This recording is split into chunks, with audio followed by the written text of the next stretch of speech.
Am I the a-hole stories? Am I the a-hole for not giving my mom part of my inheritance? So long story. My grandma passed away in November. She left me like 50% of everything she had. My mom only got like 3%. With this, I inherited a house, and I'm the only one on the life insurance policy, stuff like that. Well, my mom is calling me selfish. I turn 18 in less than a week, and I told her I will not let her and my siblings move into the house with me, and let her have the master bedroom, etc. She got upset saying I don't need an entire house to myself, that I'm selfish, etc. But she didn't raise me, my grandma did. She's never been there for me and she's always treated me horribly. She's been in and out of jail my entire life for substance use, and she abused me the 3 months I lived with her, and I don't want that toxicity in my life lol. So I am standing my ground and saying no, but I have other family members trying to convince me to let her move in, and I'm just why should I? I don't know. I feel like maybe I'm being rude, but I also just don't care. She's never done anything for me, so why should I do things for her? So, am I the a-hole or what? Edit. I also wanted to state, she knows I'm engaged to someone, yet she still says I don't need a space of my own, and that if I let her have the house, me and my boyfriend can move in with her. I genuinely can't seem to understand her thought process. Thanks to everyone for the advice and for reassuring me that I'm not a major jerk, haha. Now for the top comments. Not the a-hole. You don't owe her anything. Turn 18, enjoy your house. Use the inheritance to better yourself and set yourself up for a good life. Cut toxic people out. Not the a-hole OP. Your grandmother left you that inheritance for a reason, and left your mom what she did for a reason too. Your mom has no claim to your inheritance. Enjoy your house. Sure, let her move in and become queen. What could go wrong? Trust your instincts here. There's a reason your grandmother only left her 3%. Have a wonderful life. You are not responsible for housing her and your siblings. Not the a-hole. Anyone saying you should allow her to live with you, perhaps they can let her move in? Her mother would definitely not turn the grandmother's home into a den with a parade of worthless boyfriends in and out of the house, who would probably leave her with another couple of kids that OP would be expected to provide for just because she's got money. The mother also would never dream of wasting the inheritance on more substances and partying, and things she doesn't need. Leaving her even poorer and more of a train wreck than she is now. Impossible. Would totally never happen.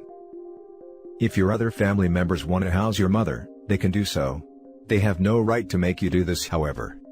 Move, save your money, find some cool roommates, with formal leases. No informality, that will bite you in the butt, or no roommates, it's your space. Start taking college classes you are interested in. Don't invest any of your money in friends or family. All your investments should be formalized through an investment firm like Fidelity or Vanguard. Index funds are good. Any money you give to friends or family you have to consider gone. You are never getting it back, and more than likely they will ask for more. Don't talk about the money you inherited to anyone. Don't tell anyone you own the house either. For a while, keep this all to yourself and learn to deal with it personally. You have no idea how entitled people will feel to your money once they know it's there. Your mother will not be the last in this regard. One option now is to go no contact with your mother now, and threaten no contact with any family member who talks about her or tries to guilt you into spending your money or moving family into your house. Set down rules now that they may not break. Not the a-hole, and I hope you enjoy what your grandmother intended for you to have, and only you. Next story. Am I the a-hole for refusing to provide more than my obligation threshold to my parents? My 36 mil father brought us to the US from an Asian country when I was 12, and I have 4 younger siblings. In our culture, the children are the parents' retirement accounts, so parents tend to invest in the children and then reap the rewards when they become successful adults and help the parents retire. My father and a couple of his friends came to the US around the same time in the late 80s. His friends have sons around mine and my brother's age. They all got the same jobs, but my father consistently earned more money than the other two.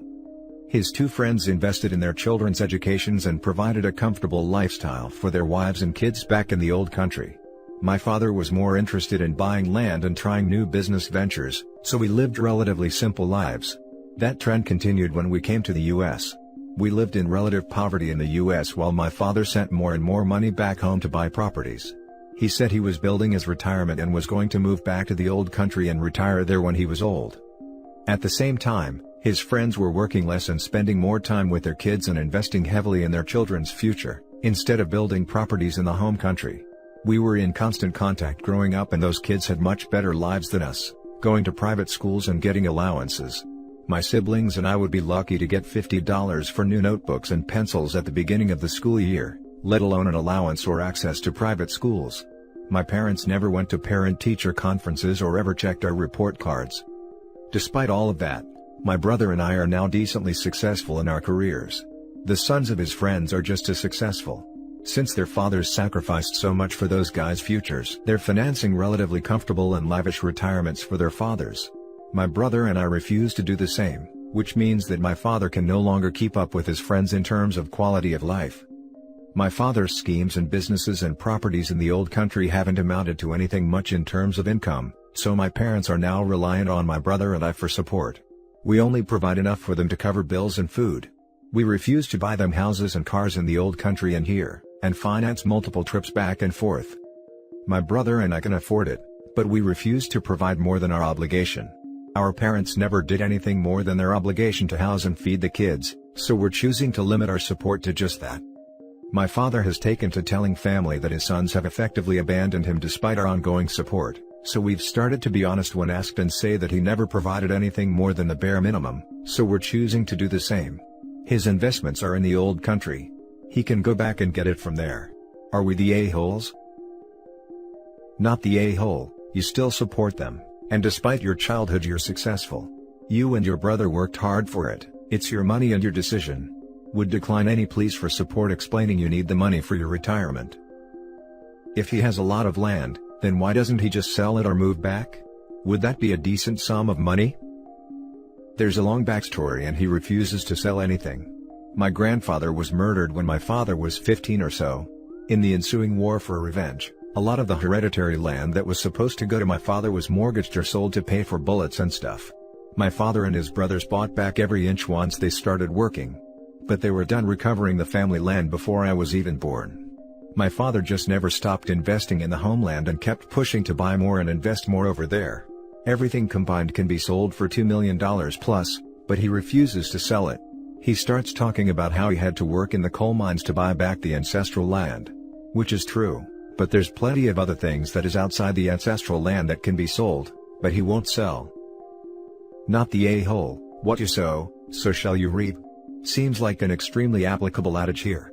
Give the minimum, get the minimum back.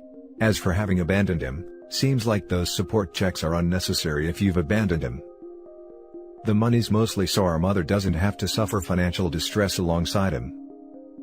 Not sure how much money is your obligation, but tell him that can end quickly if he continues to complain. My brother and I pitch in $1,000 per month. He gets Social Security and some money from renting out his basement. Adds up to about $3,500 a month. My parents could live reasonably well off that. But he's still sending some money back to try and save his failing businesses in the old country. Now for the next story. Am I the a-hole for not returning a family heirloom? My 32 male, late wife, 35 female, has a large family and her family are very close. She was the oldest from 4 siblings, 33 female, 29 male, and 27 female, and we were child-free until our son. Her family have a treasured heirloom. It's an old silver ring with small detailed patterns all over it. It is very pretty. It traditionally is given to the firstborn child, my wife, who passes at their firstborn. A few years ago, our son, 4 male, was born, and while it was a very happy time, it was also sad. My wife had a health condition that affected her heart, and carrying and giving birth to our son had made it worse. She was hospitalized for a while, but even when she came back, she was still weak. She had to quit her job and she looked after our son while I worked. She was unwell but she was very happy, she loved our son. She recently passed, and it was very hard on us. Before she passed, she gave the ring to our son. He wears it on a chain around his neck. He loves it and doesn't take it off since mommy went away. Yesterday, my mother-in-law called to check up on us. While talking, she asked about the ring and asked when would be a good time to pick it up. I was confused. She explained that while the tradition was firstborn, for the past 5 generations the firstborns had been girls and she thinks that the ring should go to my niece. I told her no. The ring belonged to my son. He was my wife's firstborn and my wife had given it to him. It was important to him. She did not like this. Many people have called me to ask about what is going on, and some are angry at me, some are angry at mother-in-law. It's their family heirloom, not mine, so many I should give it back? Am I the a-hole? Now for the comments. Not the a-hole, you are following the last owner of the ring's wishes and following their tradition. I am so sorry for your loss. Not the a-hole. This, nothing else needs to be said. OP, I sorry for the loss of your wife. May she rest in peace. I'm sorry for your loss too, OP, but in your shoes, I would never let my son wear his ring pendant necklace around his mother's family. Your son lost his mother, and your mother-in-law want to rip from his hands a treasured gift from her? No, scratch that. She wants you to rip it from his hands for her. I understand that mother-in-law is grieving, and I have seen in my own family what the death of child can do to a parent, but your son is grieving his own cruel and unimaginable loss. Only a ghoul would take that ring back from him. Not the a-hole. Not the a-hole. You married into your wife's family. Whether they like it or not, you are now their son, and your own child continues the family line. The ring stays with your son, and may it ever remind you both of his mother. Peace be upon you. Not the a-hole. Your wife followed tradition and chose to give it to her son. Her death is irrelevant in that. It is however highly inappropriate and quite frankly very sad that your mother-in-law is using your wife's death as reason to pull the heirloom from your son, and gift it instead to her niece. The tradition states firstborn child, not firstborn daughter. The gift from your wife to her son should be cherished as it's his gift from his late mother. Your mother-in-law should be ashamed of herself. Now for the last story. Am I the a-hole for potentially damaging my brother's relationship with his sons over college tuition? My 42 male brother, 40 male, are very different people. I'm a perpetually single gay actuary working for a large company, and my brother is your stereotypical blue-collar guy who worked his way up from a construction worker to a heavy equipment operator. Due to differences in our career paths and overall life paths, I have always had more money than my brother. I can tell the difference in our income sometimes bothers my brother since he has always had to struggle. He does make a nice living and his wife is a nurse, but we live in a high cost of living area, so a lot of their income goes to paying for housing and expenses, while I paid off my house and invest/save a significant portion of my income from my job. He has never once said anything to me directly, but he will make little comments like if I get a new car, I should be glad I can afford it because I don't have kids, etc.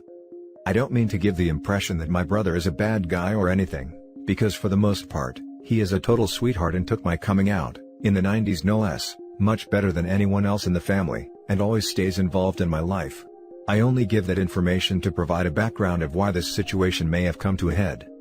My nephews are 14 and 16 and are getting to the age where they need to start planning college, and my brother has told them that he really can't give them much help with college except for the savings plan, $529. That he has for both of them, which have roughly $10,000 each. While the boys were over at my house last weekend hanging out, they were complaining to me about how they were going to afford college, and I was asking them where they want to go to school. Since they both are planning to go to school in state, I was thinking that the tuition for both of them wouldn't really be that bad, and I told them not to worry about it, I'd pay for it. Well, naturally they were ecstatic about it, but when they told my brother, he got upset with me and said I shouldn't flash my money around and make his kids feel like they can't rely on him, and instead need to run to their uncle for money. I apologized for offering that without telling him, but I told him I was not going to take the offer back because I love my nephews and want them to start their life out debt-free. So either he lets me pay for it directly, or I'll wait until they graduate and pay off their debt then. Regardless, they will be starting their adult life debt-free. We got into a huge argument about it and I feel like I may have really overstepped some boundaries here, but I am not backing down on my offer and kneecapping my nephews financially for my brother's pride. Am I the a-hole? No a-holes here. Your heart was definitely in the right place, and I commend you for being there for your nephews. It's clear your generosity struck a nerve for your brother and that may have set him off. Give it a few days and then try speaking to your brother. Disagree. The brother is an a-hole for objecting to OP offering to pay for his son's college. What did he want? For OP to say, "Oh sorry, I won't pay for it now," and then for his sons to go into massive debt? Not the a-hole. No a-holes here. I think your intent is wonderful, but your execution could have been a little better. You could have gone to your brother and said, "Hey, I love my nephews and want to contribute to their education fund, so it wasn't a direct tie in the kid's head to dad not having money and then boom, rich uncle swoops in and saves the day. That said, your brother shouldn't let his pride get the best of him. It's a generous and kind offer and he should know you well enough to know that you weren't trying to show off or show him up. Yeah, I clearly let my mouth get ahead of my brain. At this point though, it's not like I can take back the offer. I feel I'd be a bigger a-hole rescinding the offer. This is just simply a no-win situation now. No a-holes here. I agree you should have chatted with your brother first and I can see the hit to his pride. But I was the kid in this situation being poor with a rich auntie, except my parents were so proud they put a stop to it, and my auntie didn't want to upset my parents. You know what that achieved? My parents still felt like charity cases. My auntie felt bad because she didn't get to help and I missed out on a laundry list of amazing things because of it. Vacations, money for a car, money for college, various things that would have made my life easier, computers, bikes etc. I am still upset with my parents for this. 20 years later. Their pride was worth more than a better life for their child. That is messed up. I didn't care that they didn't have the money for things, I understood. What I could not understand is why they would prevent me from having these opportunities. Definitely discuss and see if you can figure out a way to do it with your brother's blessing. Maybe frame it in a way saying you don't have any kids to take care of, so it's actually an important thing for you to do for yourself. But if compromise doesn't come, freaking do it anyway. Help those kids. Why not? What is money good for if not that? Good luck, you sound like a great uncle and brother. This comment really strikes a chord with me. I've felt like that their whole lives. I've wanted to do a ton of stuff for them, but I've always had to tiptoe around my brother's feelings about my money. I wanted to take my nephews on a trip to Disney when my older nephew was turning 10, but they told me it was too extravagant of a gift. I wanted to give my younger nephew a PS5 when they came out, but once again I was told no. My 16-year-old nephew doesn't have his own car and I have a 8-year-old Prius sitting in my driveway that I offered to let him drive. Keep in mind, just drive, not have permanently. Parents said no. They have all the power in this situation because at the snap of their fingers they can tell me I can't see my nephews anymore, and unfortunately, they'd rather their sons not be spoiled by me than give them access to things they wouldn't otherwise have. It's such a bummer of a situation, but I guess once the boys turn 18 their parents won't have much of a say anymore and I will just pay their debt off regardless of how my brother feels about it. And that's it for this video guys. If you have thoughts to share, leave a comment below. Don't forget to hit like and subscribe if you like this content. I'll catch you in the next one. Good day everyone.